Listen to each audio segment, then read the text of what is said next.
பாவம் அந்த உயிர். ஏன் அதை இப்படி வதைக்கிறீங்க? தயவு செஞ்சு அதை விட்டு விடுங்க. ஆமாம் தலைவரே, அது வலியால் துடிக்குது. அதை துன்புறுத்த வேண்டாம், விட்டுருங்க.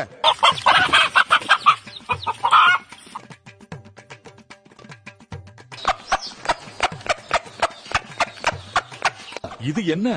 இவ்வளவு நேரம் உங்ககிட்ட இருந்து தப்பிக்க துடிச்ச அதே கோழி நீங்க இவ்வளவு துன்புறுத்தின பிறகும் உங்ககிட்டயே வந்து சாப்பிடுதே, இது எப்படி? அமைச்சர்களே, நம்ம மக்களும் இப்படித்தான் 4.5 வருஷமா நம்ம இதே மாதிரி தான் அவங்க சிறக ஒன்னொன்னா பிடுங்கி கஷ்டப்படுத்துறோம்.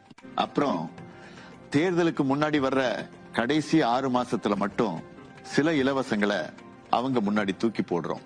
அந்த கொஞ்சூண்டு தானியத்துக்காக 4.5 வருஷமா நம்ம பண்ண அத்தனை அநியாயத்தையும் வலியையும் அவங்க சுத்தமா மறந்துடுறாங்க. மறுபடியும் வந்து நம்ம கிட்டே விசுவாசமா உட்கார்ந்து நமக்கே ஓட்டும் போடுறாங்க. எத்தனை காலம்தான் ஏமாற்றுவார் இந்த நாட்டிலே, சொந்த நாட்டிலே, நம் நாட்டிலே. ஒற்றை வீரலால் ஓங்கி அடிப்போம், இரட்டை இலக்க வாக்கு அளிப்போம்.